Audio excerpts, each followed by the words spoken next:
বাংলাদেশের সড়ক পরিবহন কর্তৃপক্ষ বিআরটিএ কুমিল্লা অফিসে দুর্নীতি দমন কমিশন দুদক অভিযান পরিচালনা করেছে।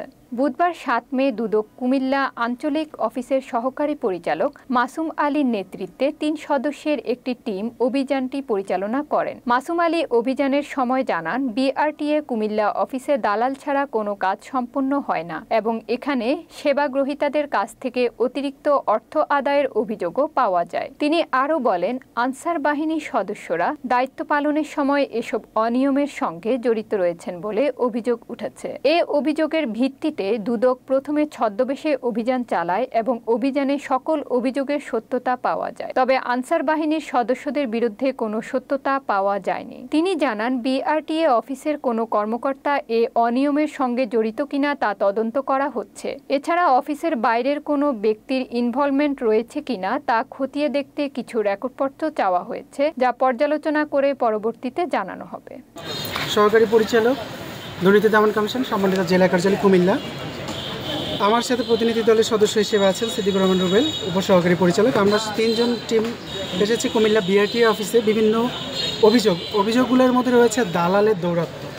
বিশেষ করে আমরা অভিযোগ পাই, এর আগেও পেয়েছি, এখনও পাচ্ছি, যে দালাল ছাড়া বিআরটিএ অফিসগুলোতে কোনো কাজ হয় না, বা দালাল কী করে কাজ করতে আসলে যে কেউ যদি সেবা গ্রহীতারা আসে, দালাল তাদেরকে কোনো না কোনোভাবে ম্যানেজ করে বাইরে নিয়ে যায় এবং তাদেরকে বুঝিয়ে শুনিয়ে তারা কিছু টাকা বা অবৈধ একটা অর্থ নেই।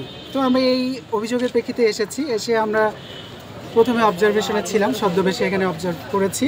বেশ কিছু দালাল আমরা দেখেছি বা দৌরাত্ম্য দেখেছি, কিছু মানুষ হয়রানি হয়েছে, আমরা এটা নিজ চোখে দেখেছি।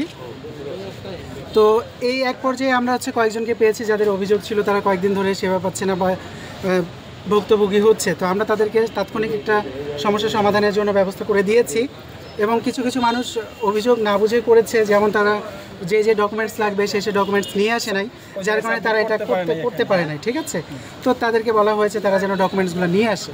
তো তারা নিয়ে আসছে এবং বিআরটিএ অফিস এটা নিয়ে কাজ করছে।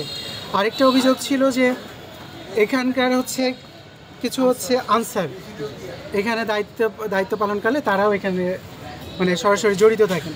তো আমরা এই বিষয়টা নিয়ে বিআরটিএ অফিসের যিনি দায়িত্বপ্রাপ্ত কর্মকর্তা আছেন ওনার সাথে কথা বলেছি।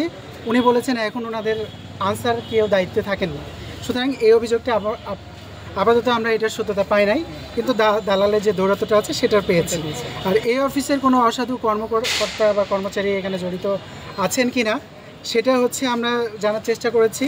তো ওনারা আমাদেরকে এটা বলেছেন যে ওনারাও এই বিষয়টা অবগত আছেন যে কিছু বিষয় যেমন যেহেতু ডিজিটালাইজড হয়ে গেছে, তাদের বিআরটিএ কাজ মোটামুটি ডিজিটালাইজড।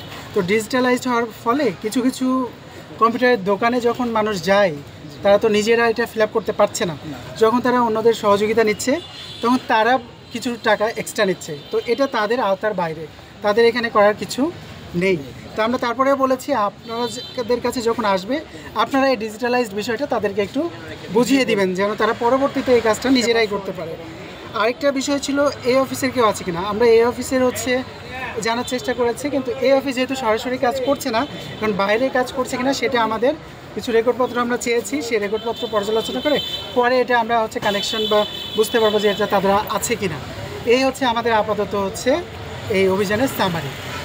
আজকে আপনার দালালের যে দৌরাত্ম্যটা আছে আমরা চেয়েছি তারা যেন এখানে মনিটরিং করে, তাদের যে অফিসে আছে তারা যেন মনিটরিং করে, এখানে যেন কেউ না করে। আর আনসার যারা আছে, যেহেতু তারা বলেছে যে আনসার নেই, সুতরাং আমাদের তো আর এই বিষয়ে কোনো